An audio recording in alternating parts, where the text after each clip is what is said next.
Hello, it's Bailey and welcome back to my channel. Today I am here with my June wrap up. If you missed it, I already posted my quarterly spending update. So in that I did kind of spoil how much money I spent in June on my hauled books. But I'm gonna go ahead and tell you what I actually bought in the month of June to start out this video. So firstly, I did acquire one book for free. This was one from like what my stepmom was getting rid of. She always lets me have books if I want them as she's getting rid of them.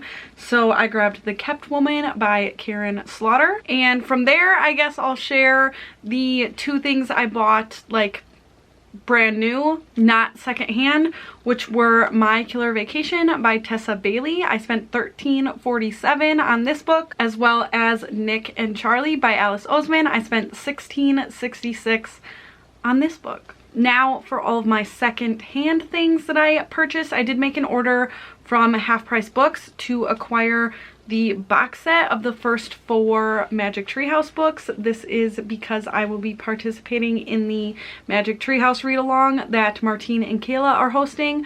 So I did buy this box set and it was $12.54. Then 2 books I bought from Pango Books. I picked up The Girl with the Dragon Tattoo by Stieg Larsson because this is the Shelf This Book Club pick for the month of July. This was $4.97. And I also picked up the Shelf This Book Club for the month of August, which is Dead Silence by S.A. Barnes, and this was $18.97. Then lastly, I have 2 books that I came across through purchasing books for my store, and so these 2 are what I decided to keep for myself. Firstly, I have The Sundown Motel by Simone St. James, which would have cost me $5.33, and also at $5.33 these were from the same like purchase. I also got A Curious Beginning by Deanna Raybourn, and I'm really excited about this series, so both of these were good finds for me as well. In June, I skipped my book of the month, so I didn't get a book of the month book in June. And I mentioned in my quarterly spending update that I have kind of curbed some of my subscriptions for now. So all in all, I spent $77.27, which is a very good month for me. Now to get into what I read in June, I did read 5 books in the month of June. Which is 1 book less than I read in July, but it is more pages and more hours. So all in all, I was reading kind of just longer things. But it was 5 books I read for 21 hours. It was 1,342 pages. And I also listened to 21 hours of audiobooks. My average reading speed was 59.2 pages an hour, which is on the lower end for me. And you'll see why. I read a fairly chunky book that was just taking a lot of brain power. I read 2 physical books, 1 ebook, and 2 audiobooks. 4 of these books I owned previously and 1 I acquired throughout the month. 4 were adult, 1 was YA. And actually all 5 of these books fell under the category of being published between 2010 and 2019. I read 20% authors of color, which really just boiled down to 1 out of 5. I read 2 contemporaries, 1 mystery, 1 romance, and 1 fantasy. I had 1 1-star, 1 2-star, 1 4-star, and 2 5 stars, making my average star rating for the month a 3.6. So let's get into it. From my least favorite to my most favorite, my 1-star book was The Wife Between Us by Greer Hendricks and Sarah Pekkanen. I thought it was honestly super boring, and one of the cases where like it was just a huge slog just for like some exciting things to happen in like the last 10 pages. So I didn't think that was worth it. I did end up unhauling that, and I also unhauled the last book I had by that author duo, which was You Are Not Alone. I also just went ahead and got rid of that. I just don't think that it's something I'm interested in at this moment. And then one that may be surprising is I actually ended up giving The Unhoneymooners by Christina Lauren 2 stars. Well, I thought it was fun. It was just a little too far-fetched for me.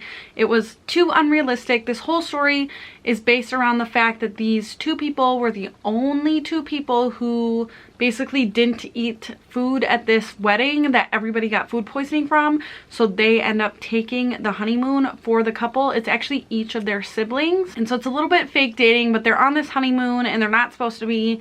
And I just thought it was a little cheesy. Like I said, I did have a good time reading it, but do I think it was necessarily good? No. So then into my 4-star book, a book that was like, I have claimed this as one of my most surprising books of the year. I listened to Such a Fun Age by Kiley Reid on audiobook. This was honestly one that was just sitting in my stack of like books I owned before the year started that I was kind of like most considering unhauling. I just didn't think I was that interested in it, and I ended up really loving this one. I do think this is also a rare instance where I think the audiobook really worked for me. I tend to struggle with audiobooks, but I definitely would recommend the audiobook of this one. And this is essentially a book that revolves around like performative activism and like what it means to be an ally and how to be a good ally or a bad ally. And yeah, I just really ended up enjoying this one. And then my 2 5-star books are 2 books that I got to read with my friends, which is amazing. Firstly, I will mention, I know that this one just got like the lowest rating of a 5-star, but in my heart, it is pretty high because I'm so excited that I actually ended up loving it. And that is Mistborn by Brandon Sanderson. I finally did it. I finally read this. I read this with Kayla from Kayla Ray Reads. I don't think at this exact moment she's done, but I know she's planning on finishing this weekend. So then we're gonna get to talk about the ending, and the ending kind of had me like gasping. I had to finish. I read quite a bit of this in one day, like the last chunk of it. Overall, I do just think this kind of had the perfect amount of like character introduction, and then introduction into the magic, and then introduction into the politics and everything, where it expanded in such a like understandable way that I could hold on to, and I was absorbing it rather than being too fast-paced right into it.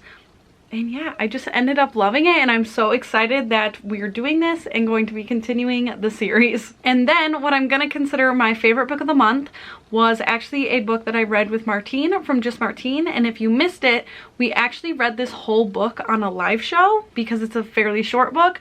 So I will go ahead and link that live show down below if you want to see our reactions as we read it. Like I said, we read the whole book on this live show, and it's not actually that long of a live show. It's like 2 hours. And then if you skip the parts where we're reading, you could watch it fairly quickly. But that was Nick and Charlie by Alice Oseman. This is following this time period with this couple, basically as Nick is going to be graduating and looking forward to college, and Charlie is still going to be going into his last year of high school. I have said that this whole book is the miscommunication trope, but it's okay. Overall, it left me feeling very happy in the end, and honestly, what makes this book for me is that the entire first part revolves around High School Musical in some way. If you want to know how, go ahead and read it. And that's all. That was my month of June. I am looking forward to the month of July. I'm hoping I'm kind of climbing out of this little rut I've been in, so hopefully you'll see me a lot more coming up here. But thank you so much for spending some time with me today, and I will see you again very soon. Bye.